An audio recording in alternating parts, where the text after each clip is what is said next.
বাসা থেকে police protocol নিয়ে যেতে হবে। বান্ডিলের খেলা, মানে ওইখানে বান্ডেলের খেলা। ভাই এরকম করে 44 লাখ কেন, মাসে 44 কোটি টাকা কামানো সম্ভব। অনুপ্রেরণার আরেক নাম টাউট অফ বিল্লাল ভাই, সরি থটস অফ বিল্লাল ভাই। গোটা একটা জেনারেশন হুট করে হয়ে গেছে কন্টেন্ট ক্রিয়েটর, যাকে তাকে নয়, tout of Billal, sorry thoughts of Billal ভাইকে দেখে আমরা যারা এবং যাকে দেখে অনুপ্রেরণা নিচ্ছি, তার কিছু কথা, তার মন মানসিকতা সম্পর্কে আজকে আপনাদেরকে জানান দেব। সুন্দর এবং স্বেচ্ছাসেবী সংগঠন বিভাগীয় সম্মেলনে তাকে দাওয়াত দেওয়া হয়েছিল আমাদের স্বেচ্ছাসেবী ভাই এবং বোনদের অনুপ্রেরণা জাগানোর উদ্দেশ্যে কিছু মোটিভেশনাল কথাবার্তা বলার জন্য।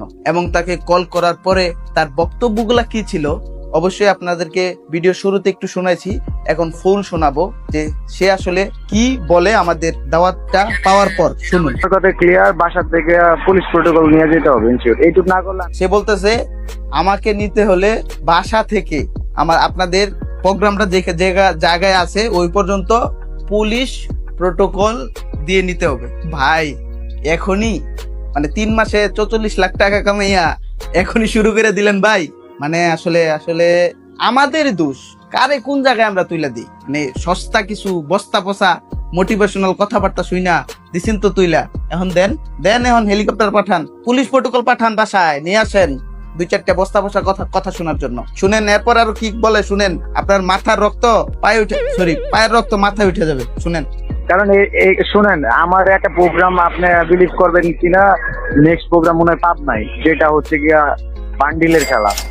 তো ওইখানে এটা আমার জেলার জন্য এবং স্বেচ্ছায় শ্রম দিতেছেন, আমি একটু স্বেচ্ছায় দিতে চাইছি এইটুকুই। আর প্রোটোকল যেটা চাইছি এটা খুব আহামরি কিছু না।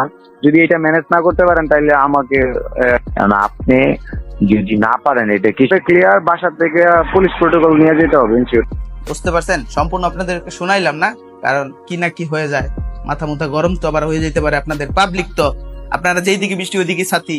কেউ একটা ভাইরাল হতে নিলেই মানে সে ভালো বলুক আর ওয়ার্কশপ বলুক আর হোয়াটসঅ্যাপ বলুক, যেটাই বলুক, খারাপ আর ভালো নাই, তারা তো ভাইরাল করে দিতে 2 সেকেন্ডের জন্য ভাবেন না। যাই হোক, আপনারা বুঝলেন। মানে সে বলতেছে মানে ওইখানে বান্ডেলের খেলা। ভাই এরকম করে 44 লাখ কেন, মাসে 44 কোটি টাকা কামানো সম্ভব। একটা স্বেচ্ছাসেবী সংগঠন তাকে ভালোর জন্য ইনভাইট করতেছে, আর সে কি বলতেছে তাকে পুলিশ প্রোটোকল লাগবে, বান্ডেলের খেলা দেখাইতে হবে। না ভাই, আমরা আসলে তারে এইরকম চোখে দেখছিলাম না। তারে দিকে অনুপ্রেরণা পাচ্ছেন ভাই। থটস অফ বিল্লাল লাভ নাই ভাই। সে ওই যে ছিল না একটা হোটেল বয়, ওই মন মানসিকতাই এখন আছে। মানে ওর মনে যে বান্ডেলের খেলাটা আছে, আমার মনে হয় ও যখন হোটেল বয় ছিল